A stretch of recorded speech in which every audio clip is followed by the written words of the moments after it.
Hello and welcome to the Under Center podcast.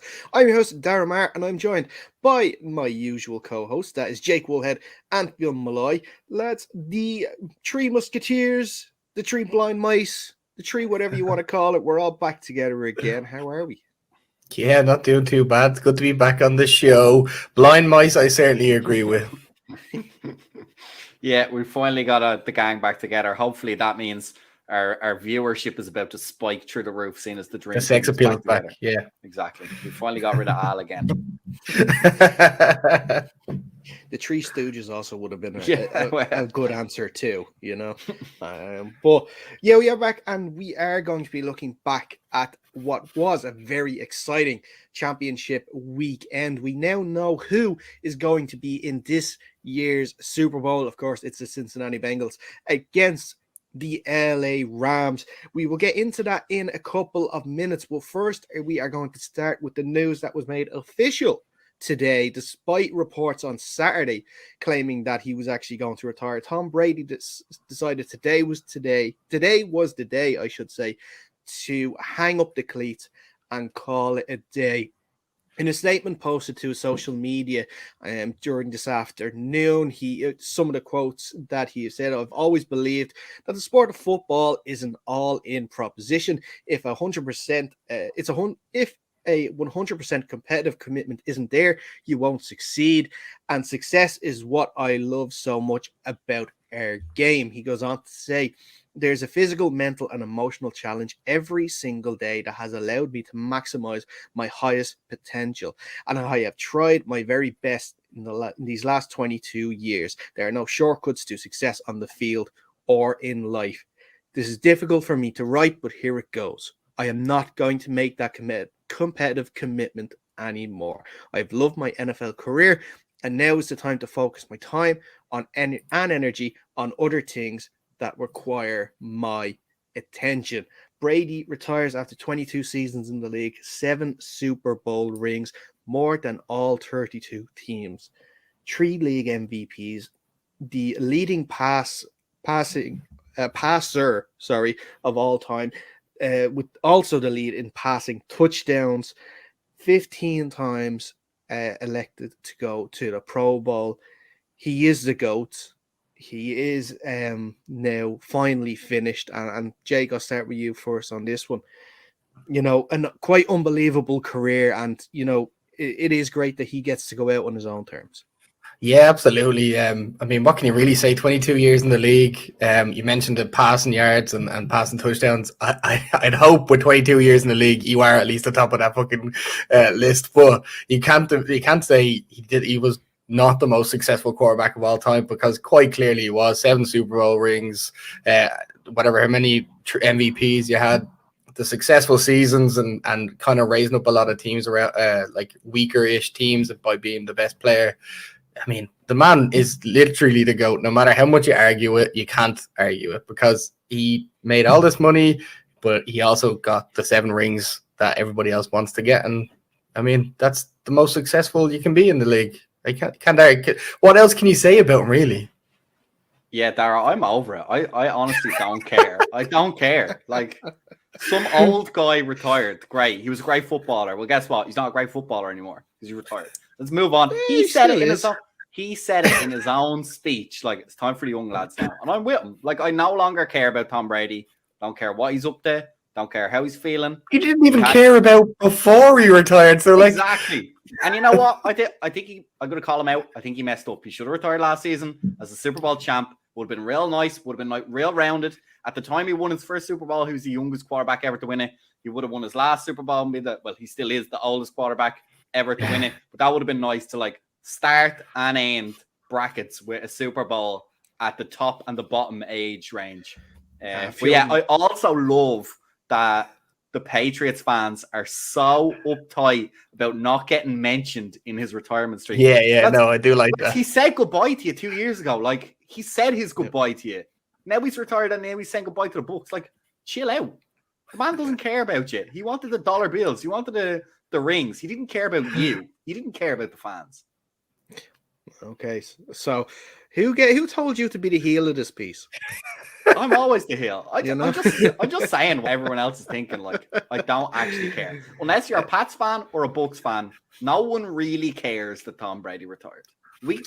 Hey, this isn't about having a debate. Is he a GOAT? I'm absolutely not saying he's not the GOAT. I'm just saying the actual news of his retirement, I couldn't give a flying fuck. I agree with you on that one. I don't actually care that he's retired, but exactly. But as he's retired, you have to look back at his career, right, and that's what we're trying to talk about, Fionn. You're right. I should be like every single other person on Twitter and in a podcast. The man was great. Yep. There you go. That's all we needed from you. Just cut out my entire spiel and just cut my input into this segment as he was good. If it hasn't already, it's already going on Twitter as part of a promo for this show. Fionn Malloy, he was great. He was great. The previous 2 minutes of like your reaction does not matter now after that. Yeah, and you know what? You can put in the search bar on Twitter, and I've already disappeared into most recent mentions of Tom Brady and great in a search function. Like, just saying what everyone else is saying. I don't like. But to be fair, just to go back to when you started this, when he said he should have retired last year when he won the Super Bowl, like he went into this year obviously expecting that he would be having a chance, if at the very least to have a chance to win the Super Bowl, at the most to expect that he was going to win it again, especially with the team that they had assembled. Obviously injuries and other things didn't mean that was to come true, but that's always a thing. It's always easy, you say hindsight is 2020, that all these great players when they try, I should have retired last year when they won the league, should have retired last year when they won the Super Bowl, should have retired last year when they won the World Cup. You never think at that time saying, oh, I'm never going to win it again next year. So like that, I fight back a little bit on that one. I mean, he did get pretty close this year, so he did. Yeah, he was 2 games away from being in the Super Bowl. Yeah. So, but look, he's had a fantastic career. I think maybe. Do you think maybe the surprise of this was taken away a little bit with the whole reports and everything like that came out on Saturday? That even his dad had to go on radio and say he's not retiring. What are you doing? That situation was I don't understand where it all came from. Someone in his inner circle obviously heard it, as we know, and then told Shefty. I don't know what the process of events was, but quite clearly he was going to retire after that. No matter how much posturing he done about saying, oh, I don't know what's going on. He knew he was retiring in a few days. Yeah. I don't know if I seen this or I might be wrong, but was there not some incentive tied to today that he was due some extra money or something? I thought I seen that, but I could be wrong on it. No. Sounds plausible though. It's like, I don't know, but because it's a month, it's a certain month, and contracts roll usually month to month. So I'm not surprised if he had to be on the books officially by the end of February or January. I could be wrong, but I thought I did see something along the lines of that. That is interesting, if true, because I do know when the fake announcement, as we now know, it kind of was on Saturday, that there was a lot of reports of he'd have to pay back 16 of his $20 million on his salary or something like that for next year. Because he was contracted for next year to play as well. So it'll be interesting. And I just wonder what do you think he does next? What is he going to do? Is he going to go into commentary? I don't see it. I mean, 22 years in the league, you probably want to distance yourself as much away from the sport for at least a little while. So I suppose he just goes and travels a little bit with Giselle, maybe. Yeah, I don't know. You see, beforehand, I would have said like, nah, he doesn't have the personality or like that kind of cult personality. But they had Peyton Manning in, and he does a good job. Do you know what I mean? And he's not. I know the stories of the teammates, but he wasn't outwardly media personality while he was a player. So at this point, I don't really know what he's going to do. I wouldn't be surprised if he becomes some sort of health guru. He already has that company, doesn't he? That's what I mean. And just go full time as a vegan motivational speaker or some shit. So the Brady cast will be on Amazon from next season. Is that what we're saying? Something like Did you watch that Man in the Arena, the Tom Brady thing? No, actually, I didn't. Is it any like good? it was 9 Super Bowls. Well, each season about the 9 Super Bowls. I haven't watched it myself, but it is interesting though. That maybe I'm wrong, but was he getting filmed this year for a documentary as well? Was Amazon or ESPN doing something?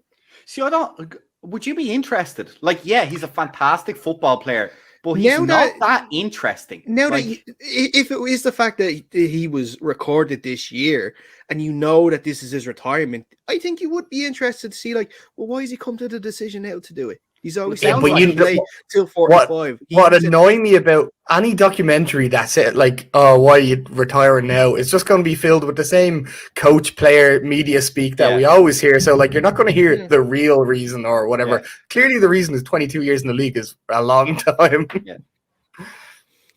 I don't know. I think there could be some other things on the horizon. Most notably, I think, as well, with head coach Bruce Arians, because there was rumors that he may retire this year. Now that Brady is gone, and I'm not going to say the mire, but it's interesting now what is going to happen with the Bucs. First of all, do you think Brady, or do you think Arians is going to stick around? And secondly, who do you think would be QB1 next year?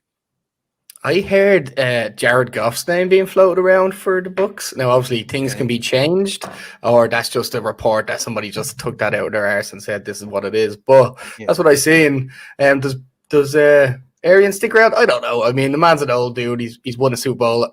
Whatever he wants to do, I don't care about. Another one I did see is Gronk said he'd never play for any other quarterback. So is he going to retire too? I suspect Gronk is gone. Yeah. I wouldn't be surprised. They'd probably trade for Mac Jones or some random thing. And that was my initial. Have you seen the two names that are actually top of the betting list to be QB1 in Tampa Bay next year? Probably Cam Newton, is it? No, he's there. I think he's about 6th or 7th. But Jimmy G and Carson Wentz.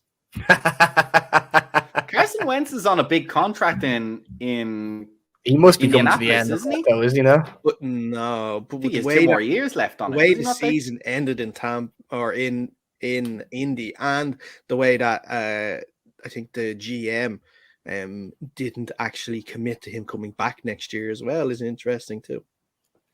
I don't know. I mean, like you have to feel with Carson Wentz sometimes. You might be able to get something out of him, or at least coaches always think they're going to get something out of a guy that we have seen some success with. But I mean, he is Carson Wentz. He hasn't done anything. Marcus Mariota. There's a name, but he's kind of that. He's traveled into that journeyman quarterback that's going to get you to your next quarterback. So I mean, he was famous. Jameis is coming back. He was playing for an average Titans team, and now he's back up on the Raiders. I believe he's still back up. Yeah, and like they needed to get rid of Carr, so they love Carr way too much. So he was never going to get any sort of. They do. Well, maybe they don't right now, but what I mean is they were never going to drop him for Mariota. I still think we haven't given him a full. Now, could he live up to the hype? I don't know, but I don't think he ever got a full shakedown. I don't know. Ryan Tannehill comes into the fucking Titans, and what's he do? And he's an average to above average quarterback, I bet. So Ryan Tannehill was a good fit because he used the same nearly style he was using in his last few years in the Dolphins, in that kind of play action pass. So he fit the Titans well. Mariota was never that kind of player, especially in college. He was used as his legs and be that kind of sparkling player. But I don't know. I think maybe the Bucs suits better with the kind of offensive weapons. They don't have to rely on that. They currently have 2 quarterbacks there backing up Brady, and his favorite backup of all time, which he says Blaine Gabbert. Could he get the number 1 job? Or could it be the person that they drafted in the second round last year of the draft, and Kyle Trask. Kyle the Traskin Raider. That'd be He's an certainly going to get a interesting shot, I'd imagine. Is the second round draft Yeah. pick, and they Was kept he him even around. active at all this season or much? I don't know if he's been active much now. I'll be honest with you. Yeah, he's not been like banished to the practice squad. I think he just hasn't been dressing for game days, but he's definitely been in practices all year with Brady. So I'm sure he's picked up one or two things. Yeah, I mean, it's the same thing with that Kyle Mond on the Vikings. I don't think either of them were active at all. So, do you remember though? Mike Zimmer got very salty about him. Yeah, he did. He got very salty about him. Yeah, he says, I see him in practice every day. I don't need to see him on the field. Yeah, it's like, oh, but it's kind of like annoying because it's just that's just media because we've seen like players start to play bad, like Kirk Cousins, he's not a good quarterback, and then all the fans and media is like, why aren't we starting Kyle or whatever his name? Something Mond, Kellen Mond, that's his name. Yeah. Why aren't we starting him? But clearly, if the coach isn't even dressing the fucker, he's not going to be that good in a game. Sometimes bad starters are still better than the backup. Yeah, exactly. Yeah, when I didn't think it would get worse until Jake Fromm had to start for the Giants, and that just didn't there end you go. very well. This was a legend of college football. He was like annihilating people in college and showed up to the pros and couldn't get it done. Oh, Jake Fromm. Yeah. Oh, who will always be remembered for that quarterback sneak on 3rd and 8. That's and second and 10 and 3rd and 8 consecutive quarterback sneaks. But let's leave that because we will talk more about the Giants towards the end of the show, Jake, because we do want to get your opinion on the moves that they've made in the last few weeks. But let's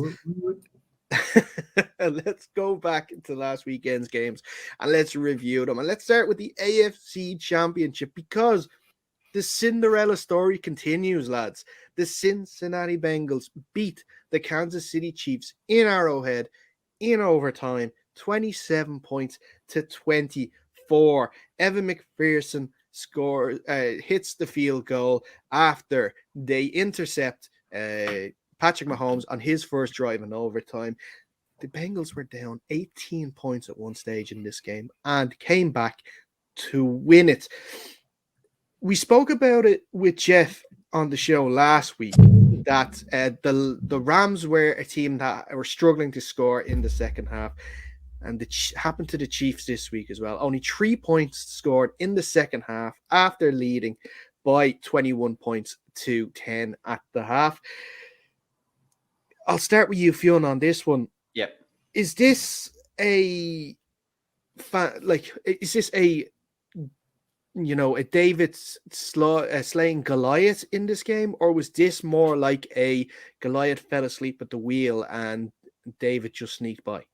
Look, I think we have to give both credit, but we'll start with what the Chiefs did wrong. But I wouldn't put it down to necessarily the Chiefs just playing wrong is the only reason the Bengals won this game.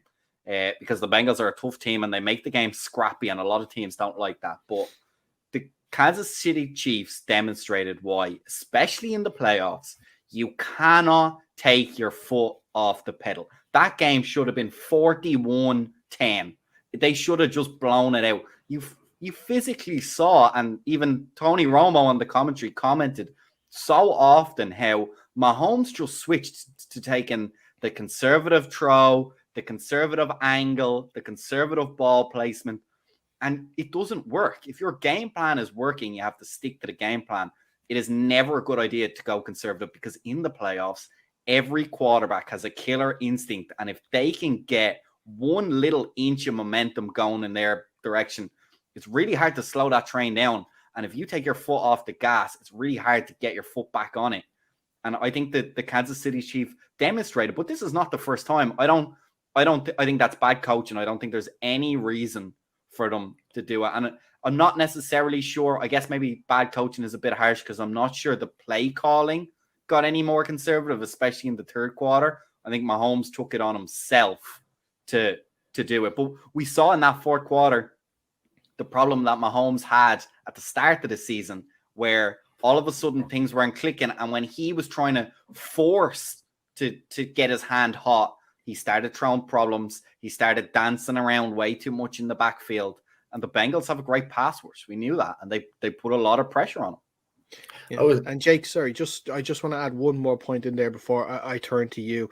I don't know if you saw the Brian Baldinger breaking down the game, but the Bengals made a change towards the end of the first half and for the whole second half, where instead of rushing 4, they rushed 3, and they had one of their defensive ends drop.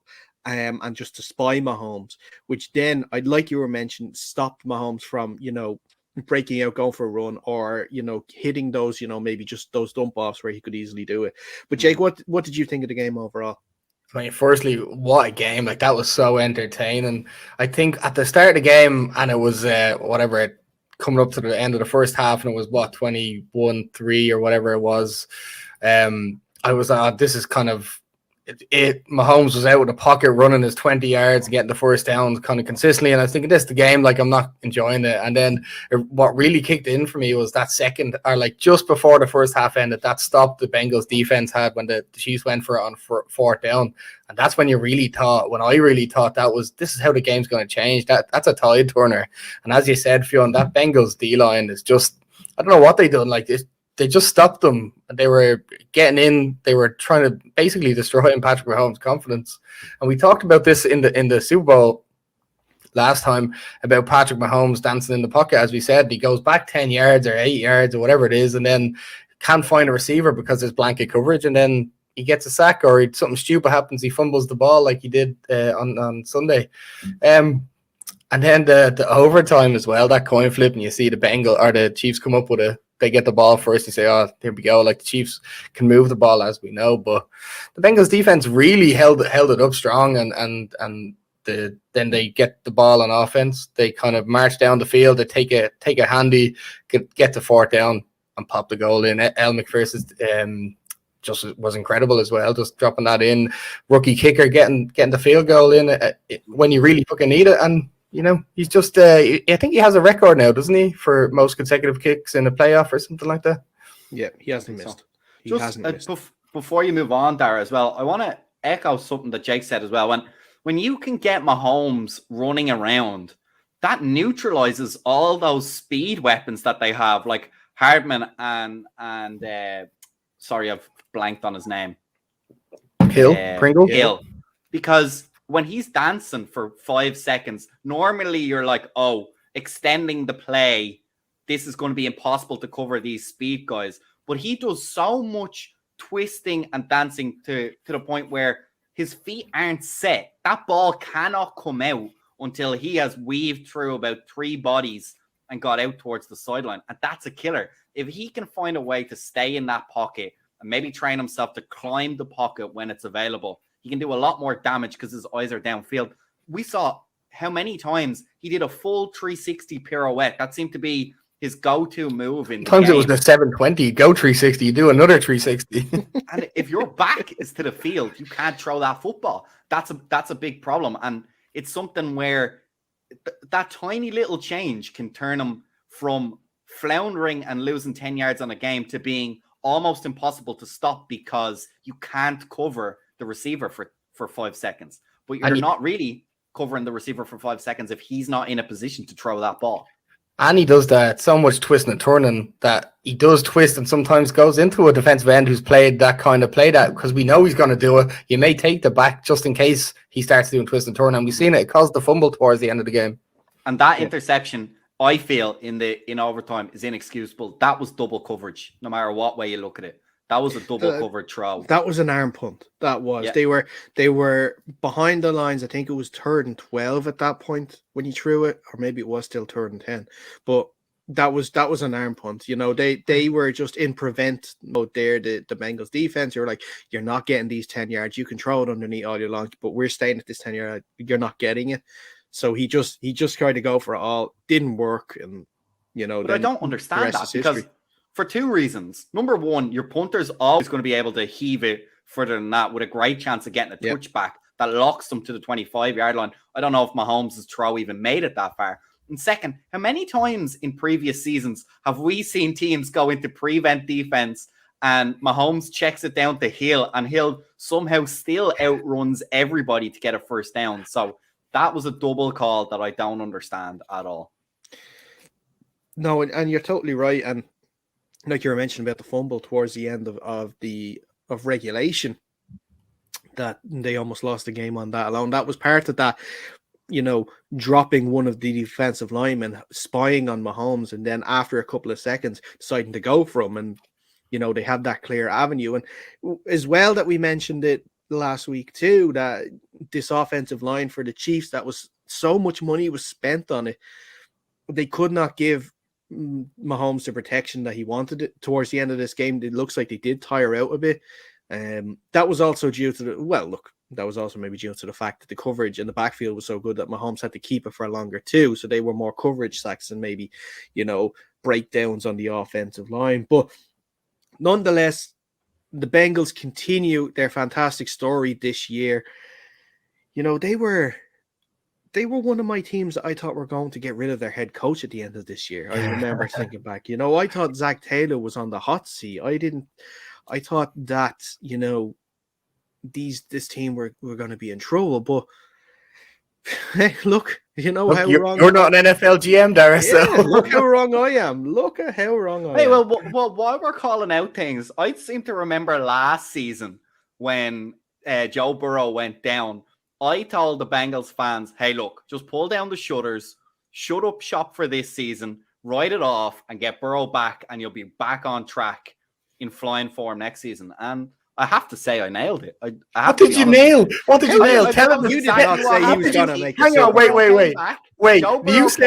You said instantly competitive again. Let's just say you were telling Bengals fans, do nothing because he's down. Wait till he comes back and he'll be good. Yeah, and that's exactly what happened. You didn't tell them anything. No, you didn't tell them anything. You just said it there in your response as well, Fionn. You said, they'll be competitive. Before he went down, they weren't exactly on track to make the Super Bowl. This is not competitive. This is otherworldly what they're doing at the moment. No, they were good before he went down. They were good. They weren't Super Bowl good. Now, come on. They weren't Super Bowl good, though. They were 10-7 this season. They weren't Super Bowl good. Yeah, this season they are. Last season they weren't before he went down. Yeah, because he hadn't played 17 games, Jack. Well, then, you didn't tell them nothing. On week 4 or something. By the way, clear, undoubted comeback player of the year now. Oh, absolutely. It's not even. I mean, who else would even be in the running? Well, everybody seems to want to go for Dak. Dak is a bum, and we've said this on the show, and we'll continue to say this on the show. I know, but he's a bum that came back from injury. Yeah, the Cowboys fans. That's why it's warranted for him to be. Well, I've just googled there, and it'll make you happy to know that he won the PFF Comeback Player of the Year and the PFWA, whatever the fuck that is, Player of the Year. So, I mean, if that's two of them, he probably is getting the NFL one then. He should do. And I don't know, because there is no clear league MVP this year candidate. Do you think he still isn't with a chance with that? Possibly, maybe. No, I think the vote was actually ended before the playoffs as well, obviously. So maybe he's not. Maybe if it was the votes were being taken now, it would change. Then it's Aaron Rodgers then. Yeah, if it's regular, it was Aaron Rodgers before the playoffs. So I think if it's regular season, it's got to be Aaron Rodgers. Yeah, because if it stopped, if it was after playoffs, that Devontae Adams thing would have dropped Rodgers right out of MVP race. And I think it's really a misnomer. Like it's no longer a most valuable player. It's really like the most spectacular player. In other words, like you can turn a bad team around. You're never going to win MVP, even though you're clearly the highest value added in the league. You got to be flashy while you do it, and I think that's why Rodgers might win it. I agree with you, Fionn, there on that one. An MVP award should be looked at in terms of how important you are to your franchise. So if you were taking out of that franchise, how bad would that team be, or like how many wins are you responsible for that team? It's basically MVQB, though. Let's be real about it. It is MVB. It's MVP. When is the last that makes Watson MVP because the Texans fell apart without him. There you go. There you go. Texans fell apart without a lot of things, and just they fell apart. There was nothing left for it to fall apart. It was just apart. a contributing factor. He wasn't the factor. But let's move on. Let's move on to the NFC Championship game after the highs of that AFC Championship. earlier on in the day, it was always going to be tough to replicate it. The Rams and the 49ers tried their hardest. The Rams winning 20 points to 17, a field goal by Matt Gay with 1 minute and 50 seconds left on the clock was enough to do it for the Rams. The Rams did what they needed. And like I said earlier on, they haven't struggled to score in the second half of games the last few weeks. They scored 13 in the second half, which is exactly what they needed to do. Their first win against the 49ers in 7 games as well. And it is the most crucial. I think a big thing in this game for me that I saw was that the Rams, sold out to stop the run of the 49ers, and they believed in their backfield one-on-one to beat the 49ers wide receiving attack. The 49ers could only manage 50 yards rushing combined, all of their rushers through 20 combined attempts, whereas the Rams had 70 yards from their combined 29 attempts. So it is the Rams. The Rams going for a home Super Bowl. Fionn, you mentioned it earlier on the week in our group chat. Two straight Super Bowls with the home team taking part in it. Although I don't think the Rams technically are the home team in this game. I think they're technically away. Does that get decided before? How does that get decided? Yeah, it switches each year. So the AFC is home this year. The NFC is home next year. Gotcha. Which is actually in an AFC stadium, which is weird. I do think the Rams get the home locker room. No, they don't. Or their own locker room, like the Rams locker room, because I know. No, they don't. I read that. Oh, I think they should be wrong because it's not their home one. But if it is, it is. But Jake, I'll start with you first on this one. It's sort of a tough watch at times between two teams that know each other so well. So we were sort of going to get this sort of really hard battle. But it's the Rams that come out on top in the end, and look, that Matt Stafford trade looks better and better now every week. Yeah, absolutely. I mean, this was another bit of a nail biter. I did stay up to watch this one, and I did want the Rams to win, but I did also pick the 49ers because I had to go in all-in mode just to attempt a win against Fionn. Obviously, didn't go to plan, but yeah, I mean, the 49ers were able to move the ball at the start of the game, and then I don't know what happened. Jimmy G just happened, I guess, but I don't know. This was just a hard game to go for. The Rams looked great most of the time. I do want to look into Matt Stafford and Jaquiski Tartt's relationship before that game, because Matt Stafford just threw the ball right at Jaquiski Tartt and said, "Here, you take this." And Jaquiski said, "No. You go to the Super Bowl. I don't need it." That was a game-sealing interception almost.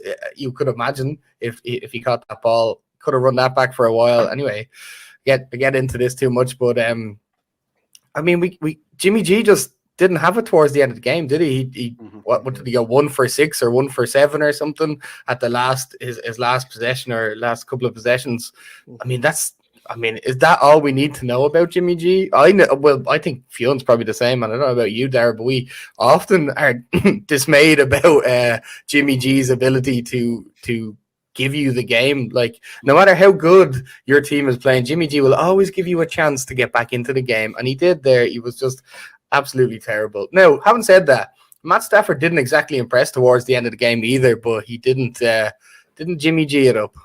Yeah, it was such a weird game. Like I have some small sympathy for Jimmy G. Look, the reality is it was on him to get them into the Super Bowl, and he couldn't do it. I think that's fair to say. His talent just capped out.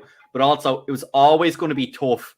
And even we saw it to a certain extent with Stafford. Like, if your run game, especially when you're built on that heavy run offense, that's going to make life difficult as a quarterback. We do know he had a lot of pain that hasn't succeeded at all since the week before. So he played with the same level of pain.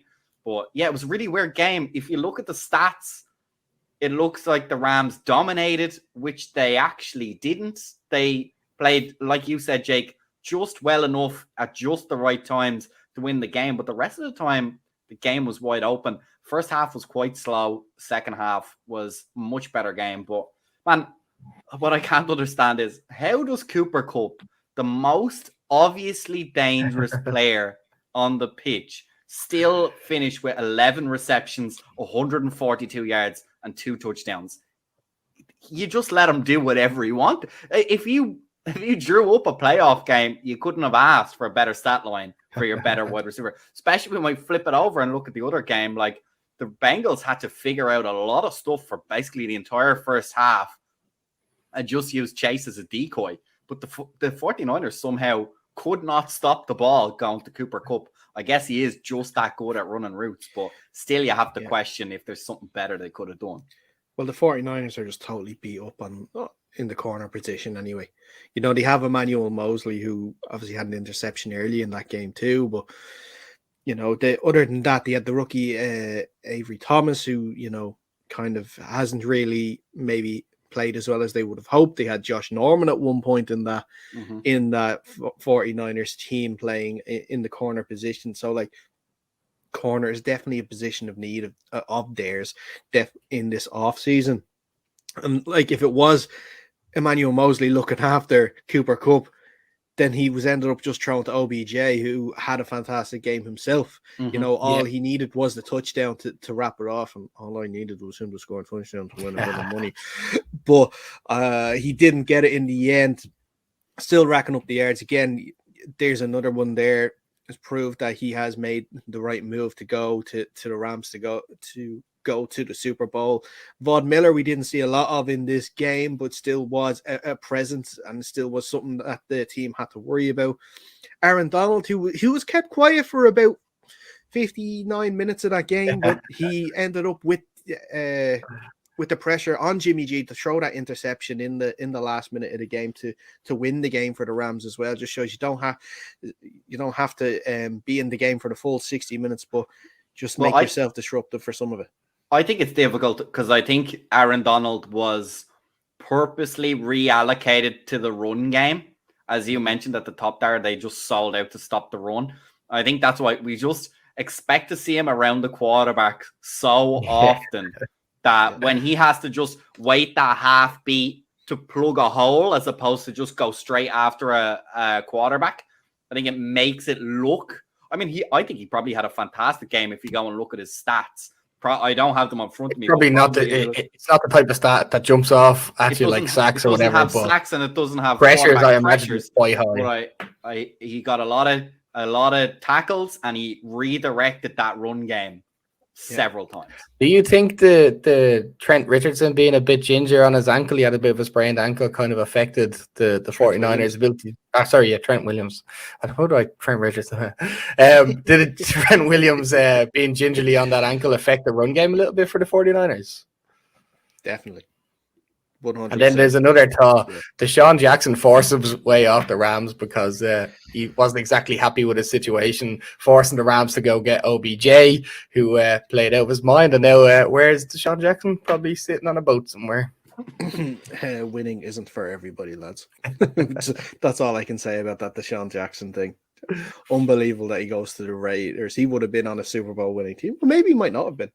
I think Super Bowl attending team. It's Super Bowl attending team, you know. Maybe I'm giving away my pick already for next week's show. You never know. Yeah. But yeah, it is going to be a Bengals versus Rams Super Bowl next week at SoFi Stadium. It's going to be a fantastic event. We can't wait for it. Let's see if we can try and convince the pubs to stay open for that game so we can watch it. Because I'm hearing conflicting reports, you know. I'm hearing some things that they can't stay open late because actually licensing laws and stuff aren't allowing them to. And because we're only back open again, they don't want them open too late. And then I'm seeing American football teams around this country having their Super Bowl parties and in pubs and stuff like that. So I don't know what's happening. Have to be wary because a lot of times some pubs in Dublin, I won't mention the names, will close the shop at halftime, and that's not a good look for anybody. Exactly. You're kicked out, you're gone. Goodbye. There is a good place in Swords that get around that by selling a certain type of dollar, which legally isn't selling beer, is it now? Oh, I remember that. That was a good night. That was a good night. That was a good night. I remember that night. That was a good night. Hopefully do that again this year. We never know. We'll see. We'll see. You know, we can call them Shroot books. Shroot books, yeah. And they have a 1,000-to-1 conversion to Stanley Nichols. But before we hit the Super Bowl next week, we do have, and I feel like we should mention it as well, that there is a very important event in Dublin this weekend, and that is, of course, a fantastic. Hold on, I'm going to get it up here. I have the poster for it here, ready to go. NBC here, Dara. Oh, you know what it is already. What are you saying? I know. What are you talking about?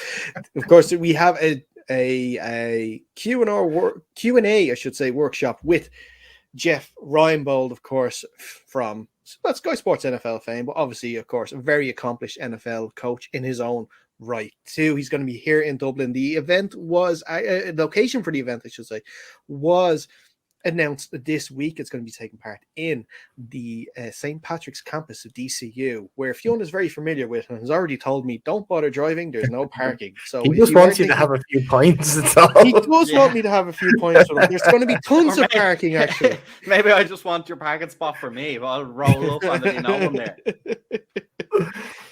But if you haven't already gotten your ticket, go to our social channels. We'll have it up there, or you can go to Jeff's as well, at Jeff_Reinbold, for a link to the event. Tickets are only €5 for a 3-hour Q&A with Jeff. Is definitely going to be worth going. We're going ourselves, so it should be some a good fun and definitely worth checking out. Also, lads, I think we should mention that we have two important announcements for tonight. First of all, we are going to have our Super Bowl preview show, mega Super Bowl preview show, next Friday. Time to be announced during the week, so keep an eye on our social channels at UnderCenterPod on Twitter and the same at UnderCenterPod on Instagram. So keep an eye out on them so we can tell you the time. We have almost got all of our guests announced, or should I say booked in. And we're really looking forward to it. It's going to be a fantastic show. It's going to be a very, very busy week for us, guys. So I hope you said goodbye to your loved ones, because you're not seeing them next week. I am your loved ones now for the next week. Darry, you were always where our loved ones. That's all I wanted to hear, Jake. Thank you so much. John? He's not even listening to us. He's checked out. You mean like you're one of my liked ones? Maybe love is a bit too strong, but sure. We'll see. So keep an eye out on our social channels. Like I said, we'll be giving our guest announcements. Probably, hopefully, if we have them all booked in, we can announce them at the weekend. Also, stick close to our social channels tomorrow, because we're going to announce the details of a fantastic competition we're going to be running in conjunction with our friends at Avonmore Protein Milk. We have a fantastic prize. That hurt my ears a little bit. Thank you very much for that, Jake. I can do it again if you want. Please don't. So we're going to have a fantastic competition. So stick to our social channels again for that, at UnderCenterPod, both on Instagram and Twitter, so to find out how you can enter and win a buttload of prizes ahead of the Super Bowl. But let's have a look at a few more different stories, because I think we have a bit of time before we wrap up today's show. Fionn, tomorrow you're going to find out the name of your football team. Now, it seems as though it's already been leaked. So I never believed that. It's been leaked 4 or 5 times. Just like the FedEx Stadium itself, you know, important things are falling from the rafters and information is being leaked out. But at the moment, it looks like it's going to be the Commanders. How are you feeling about that?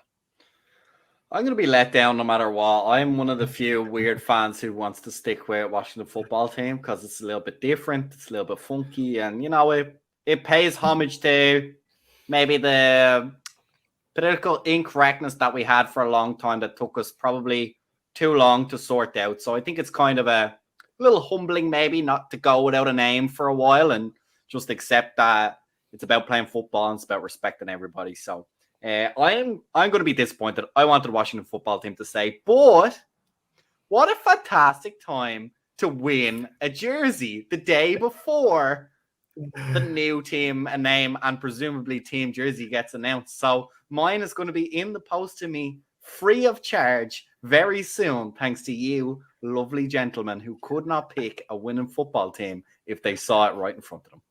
Hang on, Dara was far enough away. I was close to you, so I could at least pick almost the winning football teams. Jake, it doesn't matter whether you came second or whether you came third, you lost. All right. As Ricky Bobby once said, if you ain't first, you're last. I just felt sorry for Al, who got roped in only in the last month, and now he has to fork out for this as well. So I don't know if he knows that yet, but if he's watching the show, you're very rough when new people join and giving them a shitty situation in terms of this competition. I feel like next year you're going to add another person and say, hey, Jake, it's less money out of your pocket. So would you rather he chip in, or are you going to split it 50-50 with Dara? No, you got yourself a point there. We're going to do 50% Al, 25 for me and Dara. When can I expect my 2 pitchers of beer that you next time we go for a drink. And you're getting them at the same time, so one of them will be dead by the will be warm. One, conveniently you won't be there on Saturday at the Jeff Reinbold, so that'll save you a bit of money at least into February. Sean, I'm not buying you pitchers. No, he doesn't know you pitcher. I own the pitcher to make bets. But also with the jersey, I must also state we did not set a time period on when you should get the jersey. That's fine, as long as we have on record that there is a jersey owed to me on your deathbed. People, that's fine. On your deathbed. That's fine. Which could come sooner rather than later. And we didn't specify which jersey. No, we're getting a Dak Prescott Cowboys jersey, a Jerry Jones jersey. We definitely did specify the jersey. I'm afraid you'll have to go back and check the tape on that one. Check your contract. Okay. Well, lucky for him, it was written on a cracker, so I think it's somewhere. But let's have another. We were going to mention. That was part of my news. Fiona, you've already brought it up, so I guess I should say congratulations. You have won it a week early. Jake had to go all in. Instead of going for the surprise in the Bengals game, you went for the surprise in the 49ers game. And what I was sick about it is I did actually have a bet on the Bengals because I actually really liked them to win. I just, out of the 2 teams, I thought the Bengals were least likely to win over the 49ers. Did you see that bet that is doing the rounds online? Actually, some guy predicted correctly both games at the weekend and what score they'd finish up. Yeah. And he put on a $20 bet, and I think he's won $500,000. Fuck. Fair play. I might just start randomly guessing the score for games again. Yeah. There you go. There you go. Maybe that was a Tart from the 49ers who made that bet. We don't know who it was yet. Yeah, actually. Oh shit! The ball. Oh no, my hands are too far open to catch it. The bet.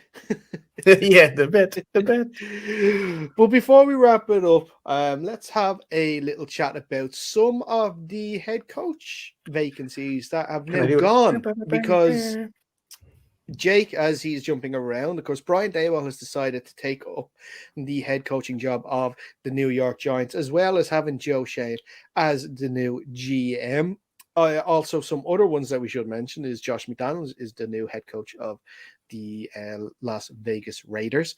We have also gotten Matt Eberflus as the new head coach of the Chicago Bears. And we're still waiting to find out about the Vikings, the Jaguars, and I'm missing a team here. Dolphins. The Dolphins as well. Yes, I think the reports were that Daboll was trying to pick between the Dolphins and the Giants. He's gone with the Giants. And Jake, are you a happy man today? I'm cautiously optimistic because when Joe Judge was hired, I was quite happy. And obviously we know how that panned out. I was the same when Gettleman was hired, but I feel a lot more better about Shane being hired than Gettleman. So I at least like the looks of the Maras saying I'm going to stick back a little bit, let the coach and let the GM do the rest of the work, where that has not been the case in the past couple of years, as we've seen Jason Garrett being forced on Joe Judge, which was already a bad fit for the team. We all should have known how it was going to go from there. So I am quite happy though. I think a lot of people, the Giants fandom seems to be happy, and that kind of gauges a lot of my interest because I don't really know Brian Daboll other than his introductory press conference. What do you think about the quotes coming out that they're going to be sticking with Daniel Jones? Yeah, I'm happy with that. I mean, we can all agree that the Giants was not the best fit for almost every quarterback. We might agree also that Daniel Jones isn't necessarily the best quarterback, but there's no point in picking somebody at 5 or 7 in a draft that is notoriously weak on a QB. So give him the extra year, see if he can play out with a better O-line, and if he can, maybe extend him a little bit. If not, you have a better pick for the following year. So I'm happy with that. I think he could play well enough that we can at least deal with it for another year. What about using those picks to get in on the QB carousel this year? I don't really want to get in on the QB carousel, though. I don't want to get Russell Wilson, and I don't want to get Aaron Rodgers. I don't want any of these players because the team's so shit that we have to trade too many picks away. We're just going to continuously be shit with better quarterback play. We'll end up at 9 and 8 or whatever. Yeah, and if Russell Wilson's whinging about bad O-line play in Seattle, it's not exactly an upgrade going to New York. Yeah, it's really bad. Unfortunately, they just filled the GM position, so he couldn't be GM quarterback like he likes to be. Well, actually, Fionn, this is an interesting because we have the strange position that we actually have an NFC East competitor fan here. Does the hire of Brian Daboll, worry you a little bit? No. Yeah. No. Well, I think, to be honest, looking in from a neutral perspective, like there's a lot that needs changing on the Giants, and I think Jake would accept that. So I wouldn't be surprised if they kind of go through 1 or 2, let's say, sacrificial head coaches where they have to put the work in to change the team, but by doing that, they by necessity will not get the record high enough to save them. So at some point, I'd say in maybe 4 seasons, if the Giants are lucky, that team will be really nice, and a coach will be able to come in and actually get a shot at putting his own stamp on it. I think a lot of the coaches now are going to have to go through more patching holes in the ship as opposed to painting it the color they really like. So yeah, I mean, I hope for Daboll's sake that he can turn things around quickly. It's not unheard of. We've seen the Bengals do it just this year. Well, so like if you say sacrificial head coaches, we've been through the mill with Pat Shurmur, Ben McAdoo, Joe Judge. So hopefully the fourth time is a charm with Brian Daboll, and he can turn it around a little bit. Look, there's been slow, incremental improvement. It's not been great, but I think you could say the defense certainly isn't a massive problem at the moment. Sure, every team can use more stars for sure, but I think the offense is looking a bit ropey at the moment, and so at least that's half of the problems sorted. And like you saw, yeah, you go through a lot of head coaches when you're trying to do that because it's hard to get enough talent all in one go to save yourself. Usually you bring in a couple, the next guy gets to keep those and bring in another couple, and then the next guy gets to bring in the last 2 that he needs, and all of a sudden you're back on track. I think the Giants are kind of like, they're definitely missing edge on defense, and they're also missing, you could say, quarterback and O-line. So it's a big holes to fill, but if you can fill O-line and edge in the first round of this draft, hopefully, then at least the team's on a lot better of position. But when Dave Gettleman came in, he said, we're going to fix the O-line, and what we've got like the worst O-line in the league. So hopefully there is a focus on actually fixing it instead of just saying that we're going to fix it. I think as well, the bar is quite low. I think that's what might save Daboll. I think I read this stat correctly that in the last 5 years, the Giants at no point have been over 500. At no point has their record been better than 500. It has been 5 years straight. Yeah, like 2016 or something. So if you can start off and get them even to 3-1 on the start of the season, I think that's going to get you at least. I mean, he's getting 2 years anyway. 1-0. That's all he needs. 1-0. That's all. And he's the that greatest, is crazy. Greatest Giants head coach of this century. Yep. I mean, I'm hopeful. So that's all I can say. It seems a lot better fit, and a lot more freedom for the GM to make moves than previous GMs. So that's good. Should also mention the 2 teams that I forgot that still have head coach vacancies, of course, are the Saints and the Texans. So it'll be interesting to see who ends up there, especially with the surprise departure of Sean Payton last week from the Saints. So that's another team, and actually horrible situations to be in. Yeah, that NFC South now, from going from one of the stronger divisions in the NFC, has now suddenly become one of the weaker ones with Tom Brady's retirement and Sean Payton leaving the Saints. So it's going to be interesting to see what happens there now in this offseason. And there is a chance for a team, especially like a Falcons, if they can get things right with, his name is escaping me there now, Arthur Smith. Getting his second year as the head coach, and players like Kyle Pitts and stuff getting more comfortable. If they good off season, they could make a run for that division. The Panthers, I have worries about in terms of whether or not keeping Matt Rule was the right decision after the sort of collapse they had in the second half of the year. So we'll wait and see. But I think that's a perfect place to end it. We won't have a second show this week. You know what? I'm giving the lads some well-deserved time off, even though one of you guys, and I'm still trying to find out the investigations of who is mocking my age on Twitter. So I'll find out who that is, and I'll go all Vince McMahon on your ass and fire you in a heartbeat. But we will be back next week. We will be looking ahead to the Super Bowl with our fantastic mega Super Bowl preview show. We will announce more details on Twitter and Instagram at UnderCenterPod on both of them. Make sure you're following us on that. For info on the show and for a chance to enter our fantastic Super Bowl competition with, of course, with our friends at Avonmore Protein Milk. Lads, quickly before we go, any interest in watching the Pro Bowl this week? Yeah. They'll do the same. I'll probably have it on the background or something. Yeah, but I'll have it on. There's not a whole lot else to watch on a Sunday. So, well, I'm more interested in watching the skill games rather than the game itself. Yeah, I mean, they might be interesting. I mean, I might even just watch those on YouTube, the highlights afterwards, and just stick it on. By the way, can I just put the Pro Bowl? The reason the Pro Bowl has been so bad for so long is because Russell Wilson keeps getting in. They have made an absolute mockery of it this season. Can we go 1 week? On what planet is Russell Wilson and Kirk Cousins Pro Bowl quarterback? That now means nothing. If you're a Pro Bowl quarterback, that is a nonsense title. But can I ask you though, what other QBs in the NFC were warranted of going that haven't already been selected or that can't go because of I think a couple of them did retirement? A couple of them said I won't go this year. Yeah, to be honest, I don't even know who's on that list. But exactly. But let's say for example, okay, Aaron Rodgers was selected. I think he actually is going to go. I think he said he's going.